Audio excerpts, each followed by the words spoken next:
રાધે રાધે, જય સિયારામ. આપણે ચૈતન્ય મહાપ્રભુનું ચરિત્ર ચાલે છે અને ચૈતન્ય મહાપ્રભુ દક્ષિણ ભારતની યાત્રાએ જાય છે. તો દક્ષિણ ભારતની યાત્રામાં વાસુદેવ કુષ્ટીનો ઉદ્ધાર કરે છે ચૈતન્ય મહાપ્રભુ. બૌદ્ધ ધર્મના સાધુ હોય છે એની આરે શાસ્ત્રાર્થ થાય છે, એ પ્રસંગ પણ લીધો. પછી ચૈતન્ય મહાપ્રભુ દક્ષિણ ભારતમાં આગળ વધ્યા તો ત્રિપદી, ત્રિમલ, પાનાન ઋષિ, શિવ કાંચી, વિષ્ણુ કાંચી, ત્રિકાલહસ્તી, શિયાલી, ભૈરવી, કાવેરી, કુંભકર્ણ, કપાલ અને આ રંગક્ષેત્ર આટલા તીર્થોમાં ભ્રમણ કર્યું છે મહાપ્રભુએ. તો એ તીર્થોમાં ભ્રમણ કરતા કરતા એક જગ્યાએ ચૈતન્ય મહાપ્રભુ આવ્યા. એ જગ્યાનું નામ હતું બટેશ્વર શિવલિંગ. એમાં મોટો બધો વડલો હતો.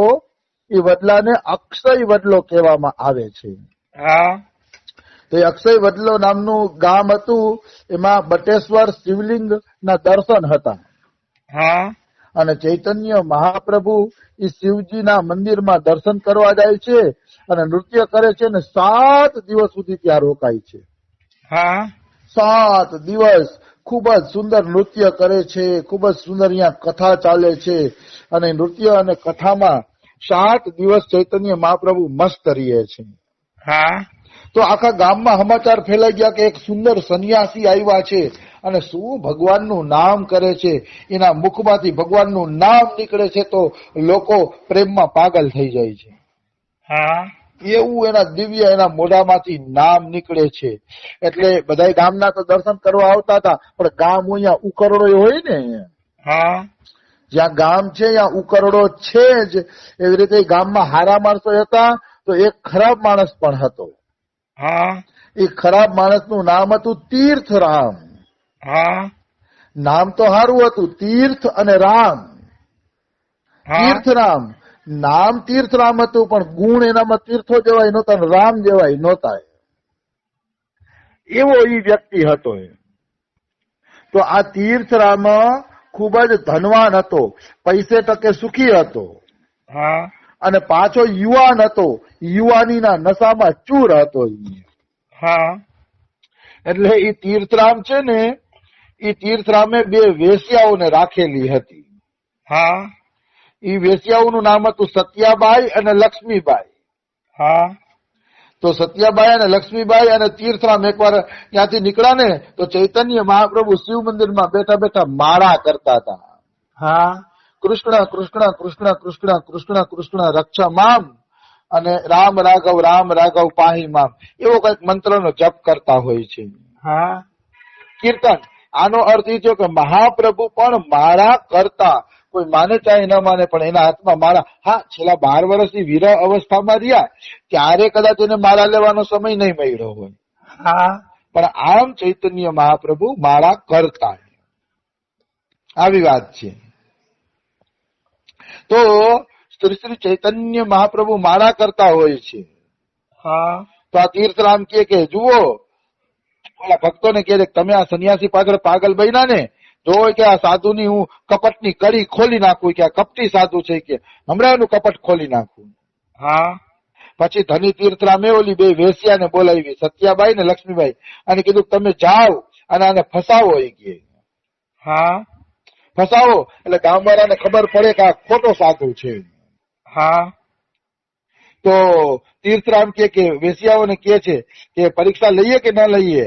તો ઓલી વેશ્યાઓને અભિમાન હતું પોતાના રૂપનું. એ કે પરીક્ષા લઈએ. એ કે જોઈ તો ખરા કેવો સંન્યાસી છે. તો તીર્થરામ કે મને તો નથી લાગતું આ વશમાં થાય. કે આટલા માણસો અવર જવર કરે છે તો જો કેવો પોતાના નામમાં મસ્ત છે, કેવો ઈશ્વરમાં ડૂબેલો છે. કે મને જ નથી લાગતું આ વશમાં થાય. તો વેશ્યાઓ અહંકાર કરે છે. નારી મુઈ ઘર સંપત્તિ નાસી, મૂડ મુડાય ભય સન્યાસી. જેની નારી મરી ગઈ હોય અને મૂડ મુડાવીને સન્યાસી બને ને, એવો જ કે આ સન્યાસી છે, આમાં કઈ કાઢી લેવા જેવું નથી. તો તીર્થરામ કે તો લાગી શરત. કે વેશ્યાઓને કે જો હું જીતી જાઉં તો તમને ધન આપીશ, અને તમે જીતી જાઓ તો તમારે કાયમી મારું ગુલામ બનીને રહેવાનું. તો કે ઠીક છે. વેશ્યાઓ ચૈતન્ય મહાપ્રભુ પાસે જાય છે. વેશ્યાઓને અભિમાન હતું કે એક ક્ષણમાં અમે આને પાડી દેશી. હા. અને વેશ્યાઓ ગઈ ચૈતન્ય મહાપ્રભુ પાસે અને પોતાની તરફ ખેંચવાની ચેષ્ટા કરી. હા. અવનવી ચેષ્ટા કરે છે મહાપ્રભુને ખેંચવા માટેની. અને ઓલો તીર્થરામ અને ગામના લોકો દૂર ઉભા ઉભા જુએ છે કે શું થાય છે. હા. પણ ધન્ય છે ચૈતન્ય મહાપ્રભુને. અરે ચૈતન્ય મહાપ્રભુને ધન્ય છે એવું બોલવું નકામું, કારણ કે એ તો સાક્ષાત ભગવાન છે. હા. કોઈ સંત માયામાંથી નીકળી જાય તો મોઢામાંથી નીકળવું જોઈએ ધન્ય છે ધન્ય છે.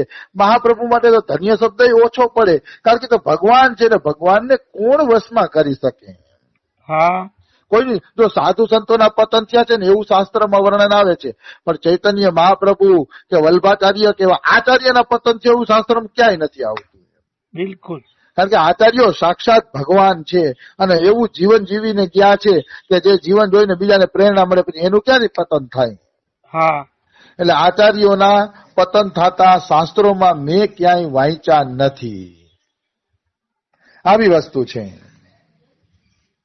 તો કહેવાનો ભાવ શું છે કે મહાપ્રભુએ દ્રષ્ટિ પણ ન કરી વેશ્યાઓ તરફ. હા. વેશ્યાઓ એની રીતે પ્રયાસ કરવા માંડી કે અમે આને આકર્ષિત કરી લઈ આકર્ષિત કરી લઈ, પણ ધન્ય છે ચૈતન્ય મહાપ્રભુને એમને દ્રષ્ટિ પણ ન કરી. હા.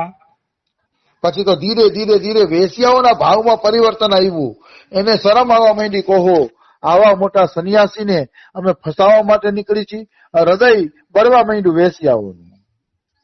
અને ધડી તીરથરામનું હૃદય બળવા માંડ્યું કે આ મેં ખોટું કર્યું, હું તો બગડેલો છું કે, પણ આ સાધુને ક્યાં બગાડવા નીકળો. હા.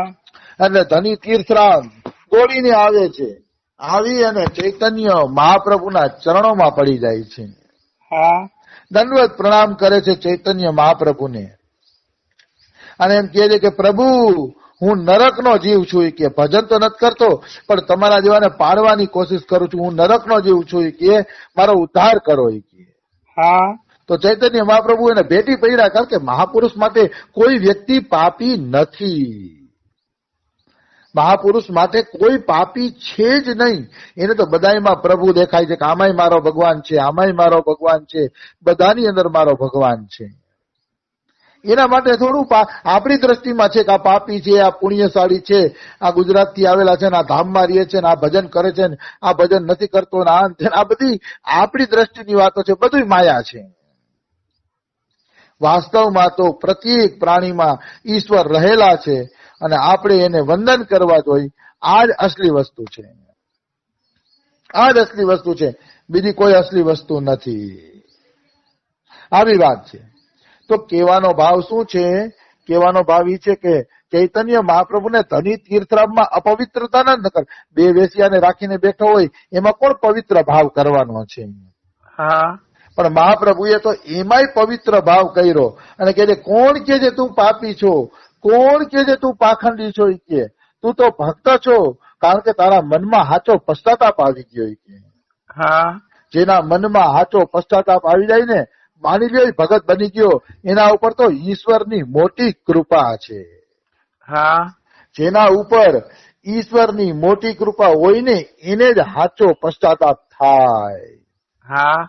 બીજાને સાચો પશ્ચાતાપ થતો નથી. અરે પાપ કરીને એમ જ કે છે કે અમે ક્યાં કઈ ખોટું કરીએ છીએ એમ બોલે વળી. હા.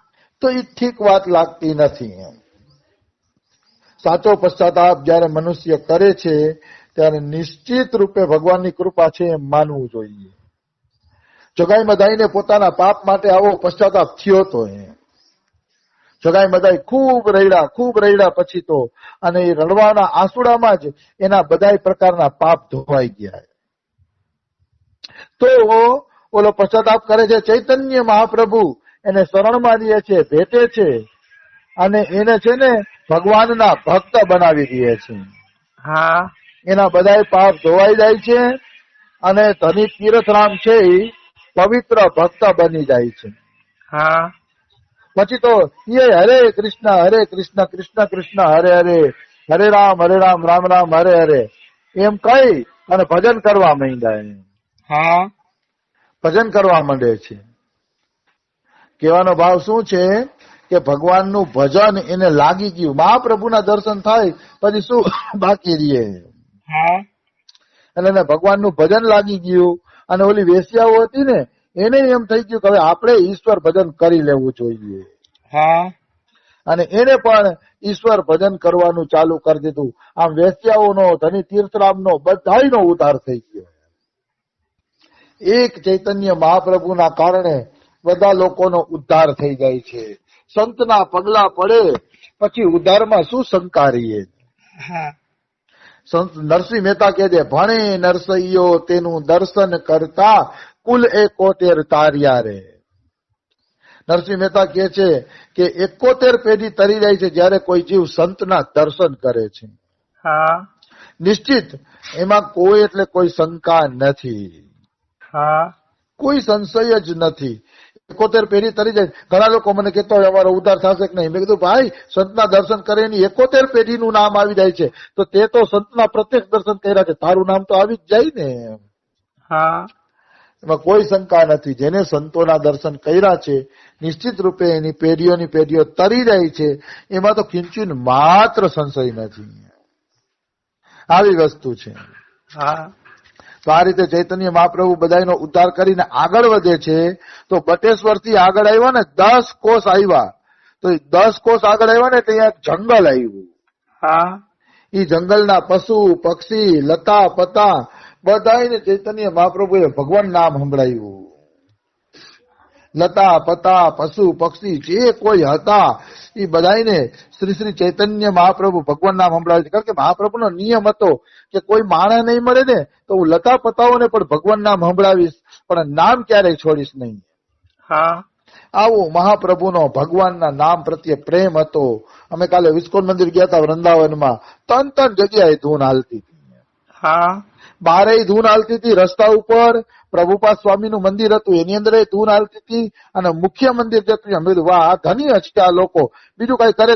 કીર્તન વગરનું મંદિર અધૂરું છે. મને તો એ મંદિરના દર્શન કરવામાં એટલો આનંદ નથી આવતો જ્યાં કીર્તન નથી થતા. ખાલી માણસો અવર જવર કરે, ગુણગુણાટ સંભળાતો હોય, ઓલો બોયલો ઓલો બોયલો ઓલો ગણગણાટ સંભળાતો હોય, કીર્તન નહીં કાંઈ નહીં. એ મંદિર અધૂરું છે, નિશ્ચિત અધૂરું છે. ખરેખર તો ઇસ્કોનની પરંપરા સાચી છે કે મંદિર ખુલે ત્યાંથી લઈને ભગવાન શયન કરે ત્યાં સુધી કીર્તન, અને સાંજે ઉઠે અને રાત્રે શયન કરે ત્યાં સુધી કીર્તન. એટલે આવેલી પબ્લિક કમસે કમ ભગવાનનું નામ તો સાંભળશે. ઘણા મંદિર એવા છે કે જ્યાં કીર્તન નથી હોતા ને તો પબ્લિક ગણગણાટ કરતી હોય, ફોટા ઉપાડતી હોય, અને પછી ફોટા પાડીને ગણગણાટ કરીને વયા જાય. તો ભગવાન નામ હોવું જરૂરી છે. ઇસ્કોનની પ્રથા મને ગમે છે, અને મારો તો એવો વિચાર છે કે પ્રત્યેક મંદિર વાળાએ પોતાના મંદિરમાં કીર્તન જરૂર કરવા જોઈએ. અરે કોઈ કીર્તન કરવાનું હોય ને તો ટેપ ઉપર ધીરે ધીરે કીર્તન મૂકવું જોઈએ, જેથી આવવા વાળા ભગવાનનું નામ સાંભળે. બિલકુલ. કીર્તન વગરનું બધું અધૂરું છે, સુનસાન લાગે. જે જાગ્રત ઠાકોરજી છે એના મંદિરમાં ઘણી વાર મેં જોયું કીર્તન નથી વાગતા ને તો ભીડ વધુ હોય છે ને દર્શન પણ ઠાકોરજી જાગ્રત છે. પણ સાધારણ મંદિરમાં જાય ને તો કીર્તન વગર સુનું સુનું લાગે. એવું આમ આનંદ. ઇસ્કોનમાં જાય ને તો મજા આવી જાય, કારણ કે કીર્તન હાલતા હોય, આપણો સમય નીકળી જાય ભગવાન નામની અંદર. આવી વસ્તુ છે. કીર્તન વગરનું મંદિર. કીર્તન કરવા જોઈએ. કીર્તન થી કેટલા પાપ નષ્ટ થાય છે, કરોડો જન્મોના પાપ નષ્ટ થાય છે કીર્તન થી. મંદિરની રીતિ, અને જોયું મેં જ્યાં કીર્તન હાલે છે ને એ મંદિરમાં કળિયુગનો વાસ નહીં હોય. ઓછી વ્યવસ્થા હશે ને તો માણસો સ્વતઃ સંચાલિત થઈને ત્યાં હાલશે. આવી વાત છે. તો કીર્તનનો આવડો મોટો પ્રભાવ છે, એટલે મનુષ્યએ કીર્તન અવશ્ય કરવા જોઈએ. ભગવાન નામ લેવાથી એમ કે છે કે લેવા વાળાના તો કરોડો જન્મોના પાપ કપાય છે, સાંભળવા વાળાના કરોડો જન્મોના પાપ કપાય છે. એટલા માટે પણ ભગવાન નામ લેવું જોઈએ, જેથી સાંભળવા વાળા દર્શન કરવા આવે છે એને જ્ઞાન નથી કે ભગવાનનું નામ લેવું જોઈએ, પણ જે મંદિર હલાવે છે મંદિર વાળાને તો જ્ઞાન છે ને, એટલે એને ભગવાન નામ લેવું જોઈએ અને બીજા પાસે લેવડાવવું જોઈએ. એમાં કિંચિત માત્ર સંશય નથી. તો સમય થઈ ગયો છે. બીજું આપણે લેસી. રાધે રાધે, જય સિયા રામ. રાધે રાધે, જય સિયા રામ.